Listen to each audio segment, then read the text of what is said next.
Olá, o meu nome é Leonardo Abraão, eu sou professor, psicólogo, palestrante, escritor e a convite do Rodolfo, do Mais Psicólogos, eu estou aqui para falar com vocês, rapidamente, resumidamente, sobre a temática do suicídio e da prevenção do suicídio.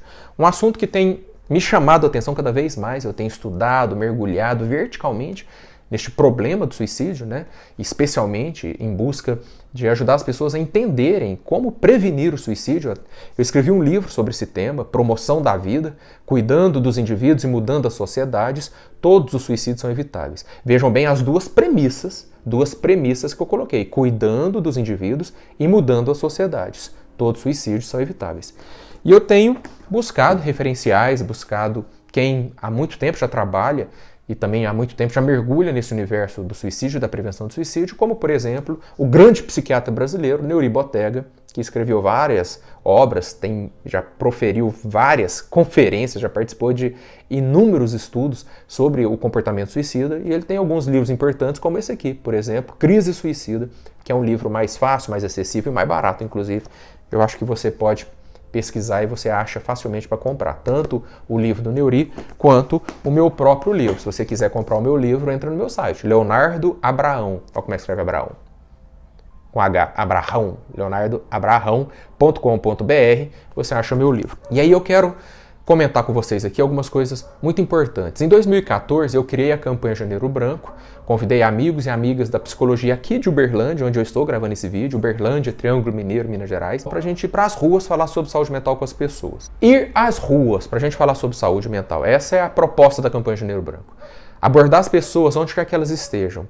Espaços públicos, espaços privados, casas lotéricas, hospitais, sala de espera de hospitais, escolas, padarias, restaurantes, aeroportos, rodoviárias, parques, praças, praias, aonde quer que tenha gente, a gente vai de uma maneira didática, pedagógica, acessível, assertiva, falar o mínimo, o elementar sobre saúde mental, falar para as pessoas sobre a importância delas também cuidarem, entenderem, respeitarem tudo que diz respeito e tudo que tem a ver com as suas próprias saúdes mentais. A gente vive numa sociedade analfabeta em termos emocionais, em termos sentimentais, em relação a tudo que diz respeito à saúde mental. Nós somos praticamente analfabetos.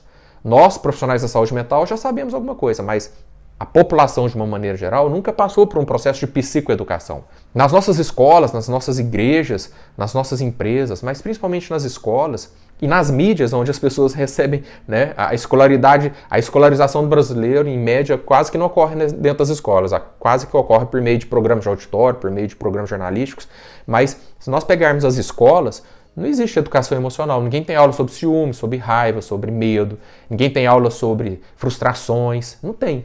Tem aula sobre as matérias formais, matemática, biologia, história, literatura, que é importante, mas os seres humanos são seres de conteúdos psicológicos. Então você pega uma criança no ensino fundamental, que antigamente era o primeiro grau, ou no ensino médio, que antigamente era o segundo grau, nós passamos toda essa fase, infância, adolescência, que são fases de formação, de preparação da vida, de preparação do sujeito, quando ele está descobrindo a si mesmo, descobrindo o que é o ciúmes, descobrindo o que é o medo, descobrindo o que é a raiva, a inveja, o tesão, descobrindo o que é a frustração, a solidão, descobrindo, enfim, uma série de coisas, passando por situações de bullying, de violências, de acidentes emocionais, vivendo uma série de situações e não tem nenhum amparo pedagógico, nenhum amparo didático sobre o que é raiva, o que é medo, o que é ciúmes, o que é frustração, o que fazer com o desespero, o que fazer com a solidão, o que fazer com a violência, com o bullying, o que fazer com o desejo.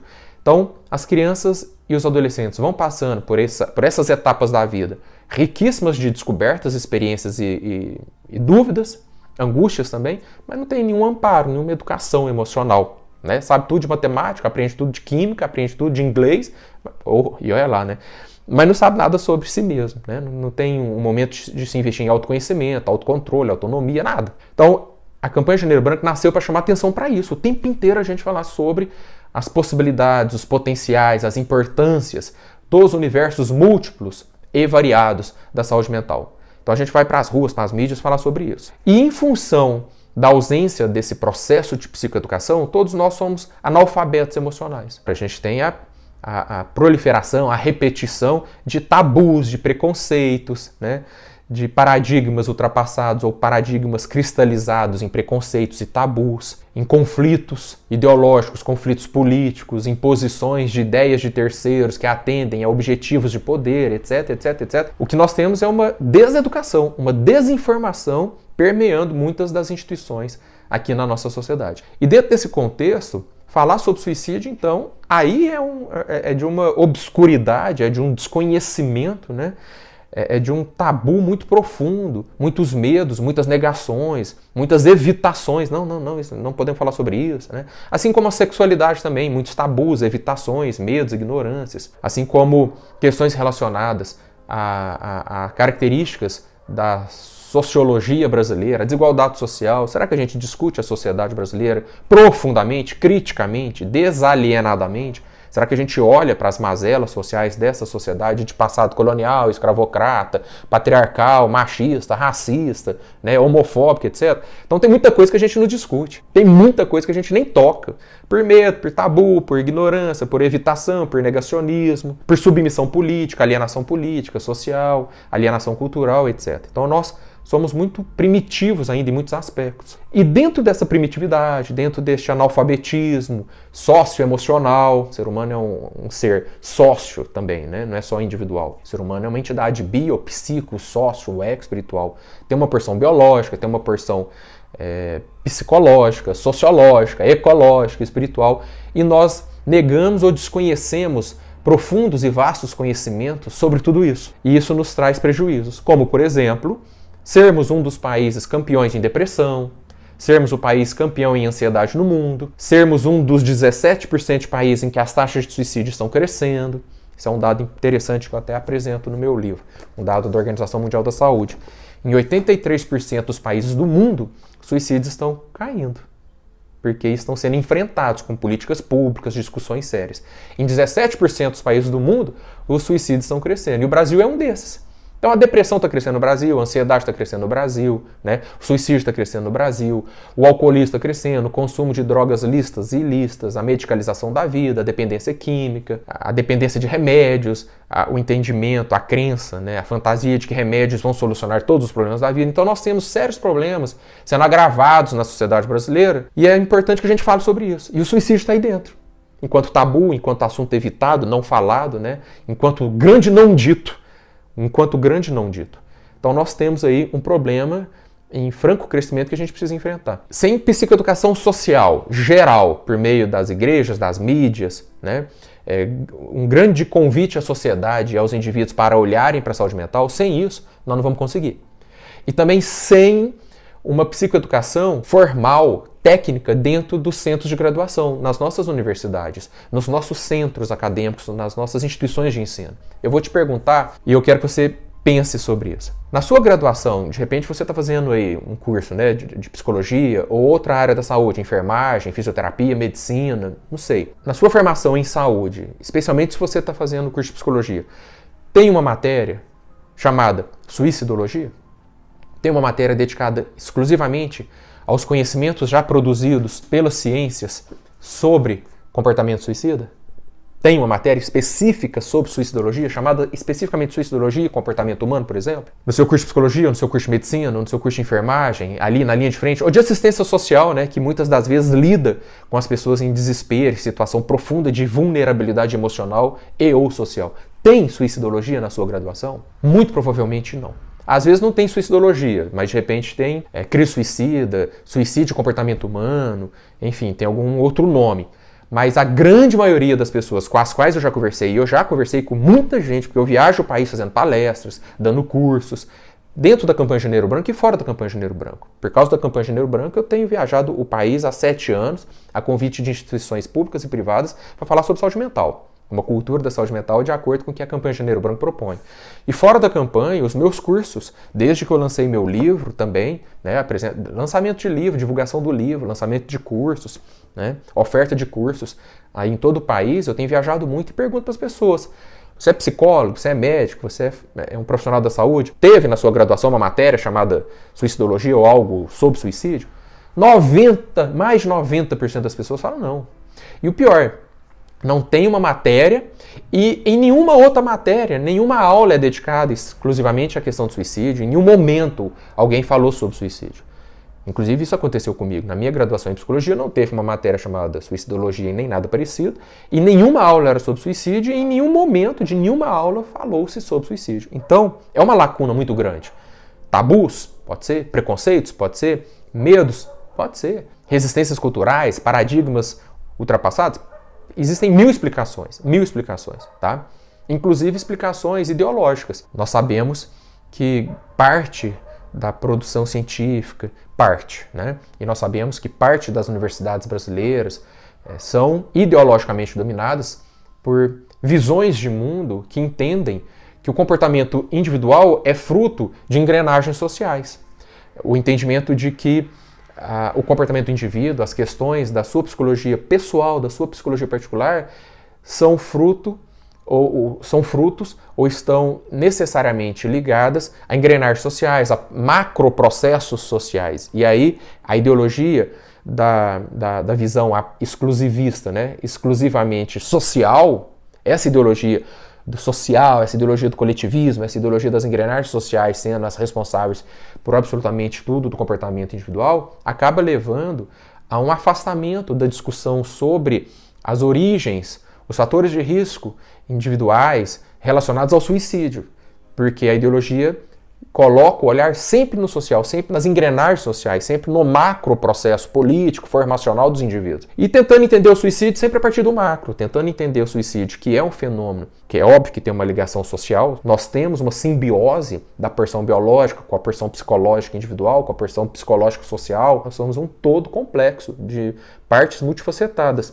Mas a ideologia que olha só para um lado despreza os outros lados, como por exemplo a ideologia que olha só para o social, só para o coletivo, só para as engrenagens macropolíticas, macroculturais formando o indivíduo, despreza a quantidade de conhecimentos que nós já temos sobre suicídio, comportamento suicida e crise suicida, tendo o indivíduo enquanto palco central, enquanto eixo central, né? Enquanto entidade fundamental, primordial da crise suicida. E aí a ideologia nos afasta de olharmos para o que está mais proximamente a esse indivíduo, causando desequilíbrio interno e causando ideação suicida, comportamento suicida, crise suicida e projeto suicida. Né?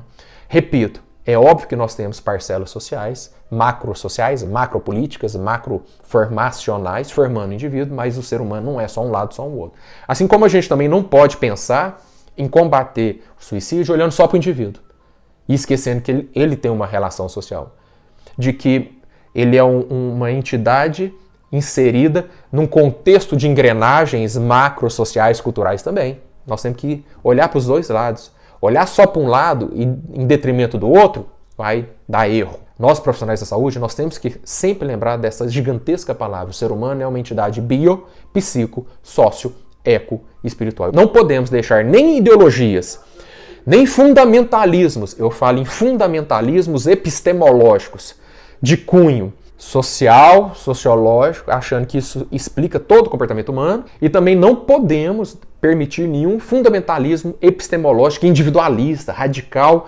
individualista, né? Individualizante, que coloca o indivíduo como uma peça autônoma, autodirigida a partir apenas de princípios e valores pessoais, extremamente personalísticos, em detrimento das influências, das engrenagens, dos processos sociais. Não podemos. Fundamentalismos empobrecem a leitura da realidade. Todo fundamentalismo, que seja sociológico, individuológico, religioso, cultural, político, esportivo, qualquer sexual, qualquer fundamentalismo sempre empobrece a leitura da realidade. E aí, sabe quem sofre com isso? As pessoas, que quando são dirigidas por olhares fundamentalistas de um lado ou de outro, a pessoa que não é uma entidade única, maciça, inteira, fechada somente em si, é ela que sofre. E aí, para finalizar, eu quero te convidar a mergulhar mais profundamente na suicidologia. Se a sua graduação, se a sua universidade, se o seu curso, assim como o meu, não ainda desenvolveu esse olhar, não tem uma grade, não tem um programa, não tem uma aula, não tem um momento para isso, você pode fazer isso. Eu fiz isso. Você pode ser um autodidata, buscando formação, informações, aprofundamento, entendimento, compreensão, aprendizados sobre o comportamento humano, o comportamento suicida, a crise suicida e a psicodinâmica do ser, dentro de uma realidade plural, biológica, psicológica, sociológica, ecológica e espiritual. Assim a gente ajuda as pessoas, é preciso mergulhar nesse universo. Tem hora que você vai olhar muito para o lado biológico. O que acontece, né? Na química, na fisiologia, na neuroquímica, nos neurotransmissores, tem hora que você vai pegar textos muito com uma faceta muito biológica. E é importante, tem a sua importância. Por exemplo, a questão dos remédios, dos fármacos. Tem hora que só um remédio ajuda a segurar o desespero lancinante, adoecedor, que oblitera e que impede a pessoa de enxergar a realidade. É preciso, às vezes, o suporte de um acompanhamento psiquiátrico, médico, farmacológico, para a gente acalmar essa pessoa e ter tempo de lidar com ela, ter tempo de acessar essa pessoa. Então tem a faceta biológica, mas tem a faceta psicológica, as questões internas, subjetivas, os processos pessoais, né? As visões de mundo, sistemas de crenças, ideologias na cabeça da pessoa. Por exemplo, uma boa pergunta que a gente tem que fazer à pessoa que fala em ideação suicida é o que a morte significa para ela. Porque às vezes a pessoa tem uma fantasia muito grande sobre a morte. Às vezes a pessoa fantasia e ela já está afundando em desespero, está afundando numa visão muito limitada, né? Muito rígida, constrição cognitiva, ela só enxerga isso, ela perdeu a capacidade plural, de repertório, de olhar para outras possibilidades, aí ela fantasia, ela tem uma crença fantasiosa sobre o que significa a morte. A gente tem que entender o que a morte significa, porque às vezes o que a morte significa para você não é o mesmo que significa para a pessoa. A suicidologia nos ensina isso. Então a gente tem que mergulhar na psicologia, na subjetividade daquele sujeito que está falando em suicídio, que está tendo um comportamento suicida, que está aparentando, né, um processo de desligamento da vida. Mas às vezes a gente também tem que entender o que a sociedade está forçando nesse sentido.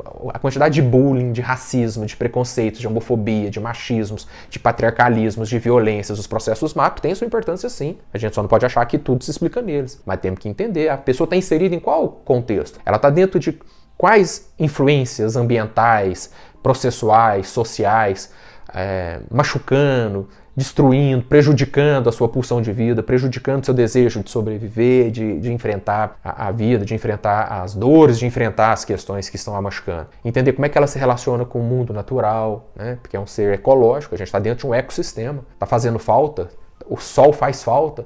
Nós temos vários estudos mostrando que o sol é importante, que a luminosidade é importante, a importância de... Existem estudos nesse sentido, né? Cavalos, cachorros, animais de estimação, como é que isso trabalha a autoestima da pessoa, o amor próprio, por meio do amor a um animalzinho. Nós somos seres ecológicos. A importância da água, né? Dos elementos naturais. E também de um sentido de vida, de uma crença que não necessariamente tem que ser metafísica. Não necessariamente a pessoa tem que acreditar em Deus, em explicações transcendentais metafísicas, mas uma espiritualidade no sentido de sentir que possui um sentido, tem um propósito. Ela se liga a algo maior do que ela, transcende a si. Aí nós podemos falar em sentido, propósito, que fortalece o desejo de vida, fortalece a vontade de estar consigo, bem consigo e com o mundo para executar esse projeto. Nós somos seres espirituais também, precisamos de projetos, de sentidos. Tudo isso faz parte da suicidologia.